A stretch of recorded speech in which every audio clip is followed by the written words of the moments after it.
Welcome students again into the 12th science chemistry class.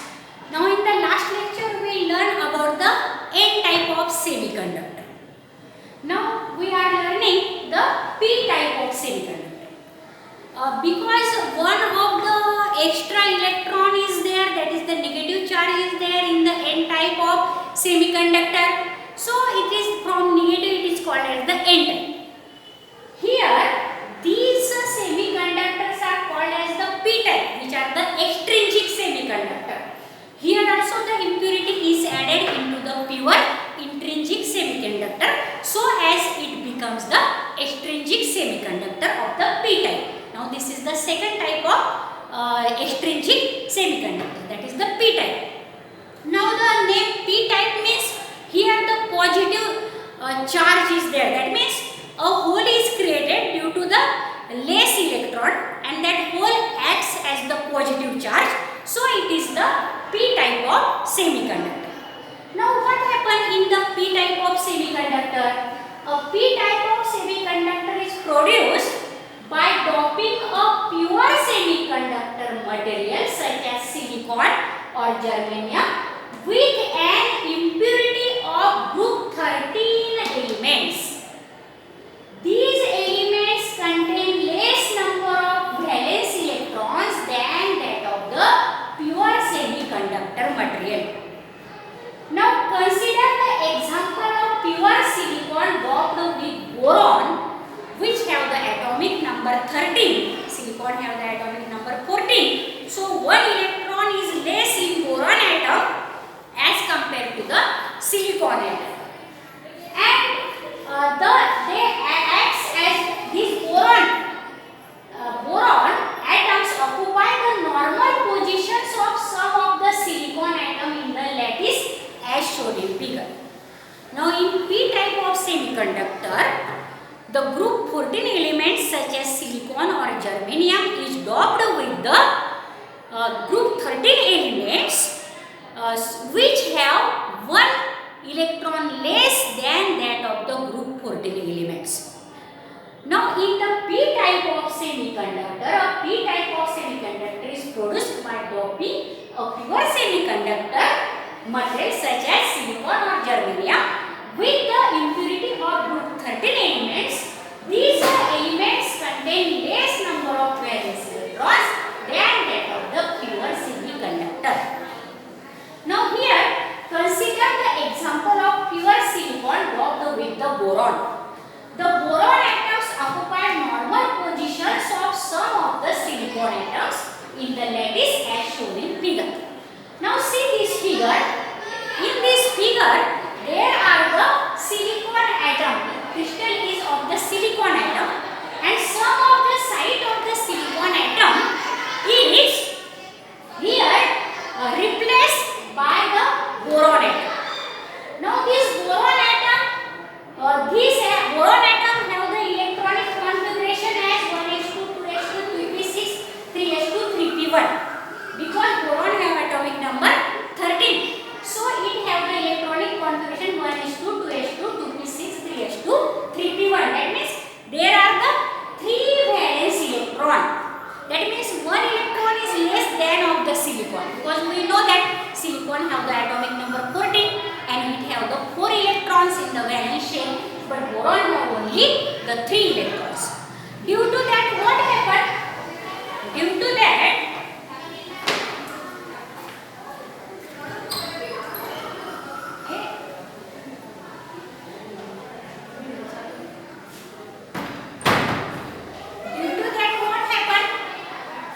see here, this boron atom forms only the 3 bonds with the 3 silicon atom and 1 electron hole here of that boron electron is less, that is the missing electron of boron.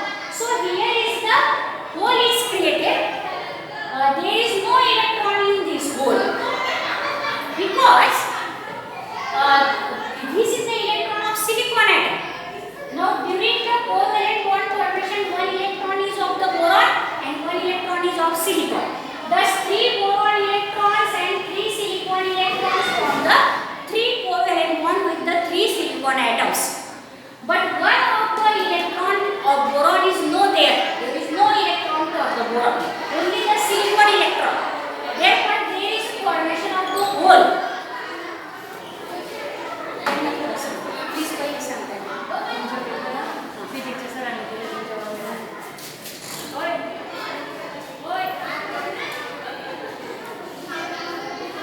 this is the hole is created, and this hole acts as the positive charge there. It acts such as the positive charge, and this hole migrates toward the opposite direction or move towards the opposite direction. Now see this boron atom has only the 3 valence electrons. It does not have enough electrons to bond formation with the 4 neighboring silicon atoms. So boron forms only the 3 bonds with the 3 silicon atoms. The missing 4th electron creates an electron vacancy. This missing 4th electron creates an electron vacancy, which is called as the hole. Is the positive hole or only hole. The hole has a tendency to accept electron. This hole has a tendency to accept electron from its close vicinity. This hole accepts the electron from its close vicinity, and there is also creation of hole again. That means the hole move in the opposite direction, in backward and backward, as that is the electrons is accepted from the close vicinity. The hole has a tendency to accept electron from its close vicinity, and the hole behaves as if it is a positive charge. So it is called as the p type of semiconductor because it behaves as the positive charge. Semiconductor, the electrons in the partially filled valence band move under the influence. The electron in the partially filled valence band move in the influence of the applied potential, and the hole move. The electron move in the direction of applied potential.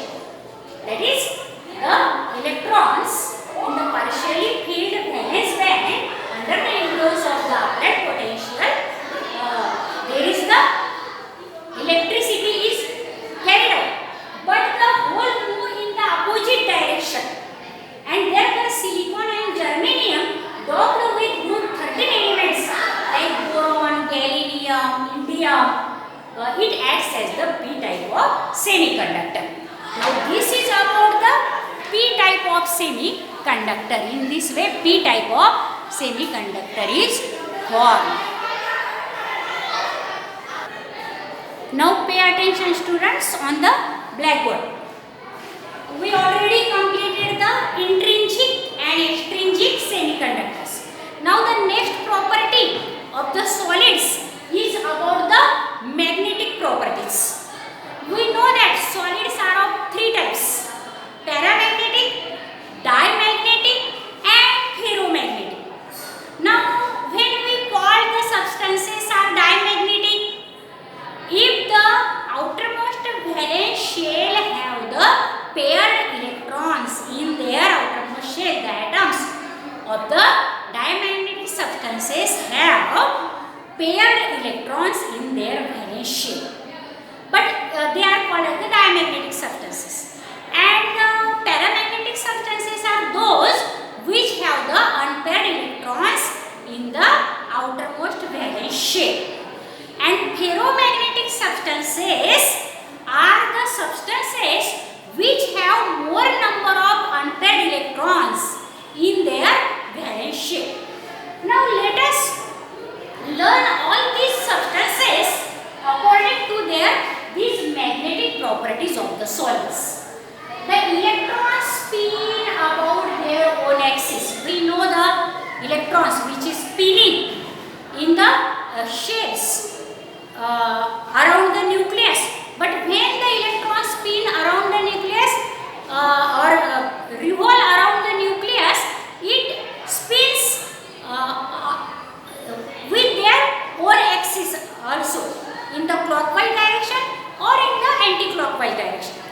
We know this in the 11th standard, that the electron spins to their own axis with the clockwise direction with the anti-clockwise direction, and this is shown by the clockwise direction is shown by the up here arrow, and the anti-clockwise direction spinning of electron is shown by the downward arrow. In the spin quantum number we will learn about this. Now the electrons spin about their own axis. The spinning of electron acts like the tiny magnet. Due to the spinning, what happened? The electron acts as the tiny magnet because their spinning action generates induced magnetic field. Due to the spinning action, what happened? There is generation of the induced magnetic field is generated. And if an orbital contains only one electron, that is the unpaired electron, what happened? Unbalanced spin exhibit magnetism. Due to the, that is the unpaired electron which is spinning in the outermost shell, that is the one electron, then what happened?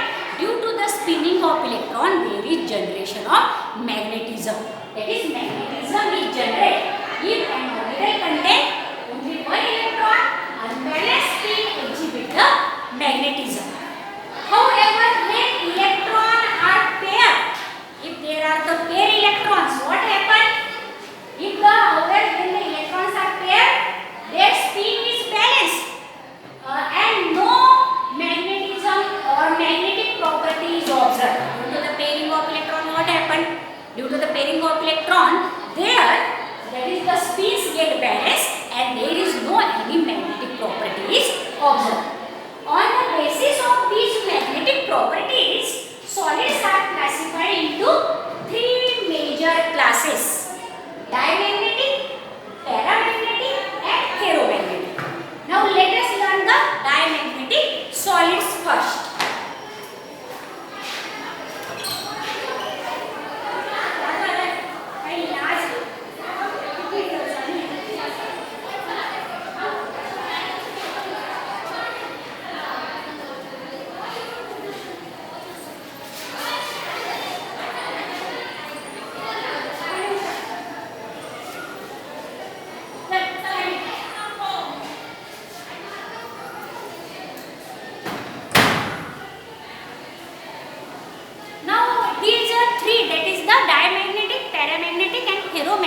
Solids are there. Now first let us learn the diamagnetic solids. The solids or substances with all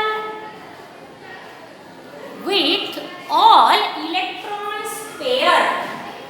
The solids or substances with all electrons paired are weakly repelled by the magnetic field are called diamagnetic substances. Which are the diamagnetic substances? The substances with all electrons paired. There is no unpaired electron. All electrons are paired and they are weakly repelled by magnetic fields are called the diamagnetic substances. Due to the pairing of electrons, that balance their spin. Due to the pairing of electron, what happened? There is the balancing of the spins, and hence the balance of the spin cancel their magnetic moments. Remember that. Due to the pairing of the spin of the paired electron, what happened? They cancel their magnetic moment and therefore they are not attracted by the magnetic field if we place them in the magnetic field, and such substances are called as the diamagnetic substances which have the all paired electrons. For example, this that is nitrogen, chlorine, sodium chloride, water and benzene. These are some of the examples of diamagnetic substances. Now let us learn the paramagnetic solids. These have the unpaired electrons into their valence shell. So the substances with unpaired electrons are weakly attracted by magnetic field are called as the paramagnetic substances. The substances which have the unpaired electrons and which are weakly attracted by the magnetic field are called as the are not attracted by the magnetic field, but the paramagnetic substances having unpaired electrons are weakly attracted by the magnetic field, so they are called as the paramagnetic substances. The spinning of this unpaired electron give rise to a magnetic moment. As there is the unpaired electron, only the unpaired electron is there. Due to the spinning of that unpaired electron, there is the magnetic moment is generated, and the substances is attracted by the magnetic field because of this magnetic moment. As the magnetic moment is generated due to the spinning of the unpaired electron, these substances are attracted toward the magnetic field due to the magnetic moments. And so these substances exhibit magnetism in the presence of external magnetic field only. If we apply the external magnetic field, these substances exhibit the magnetism. And if we remove the magnetic field, external magnetic field, they lose the magnetism. On applying magnetic field, they act as the magnetism, or they exhibit the magnetism. But on removal of the external magnetic field, they lose their magnetism, the paramagnetic substances. Now, which are the examples of paramagnetic substances?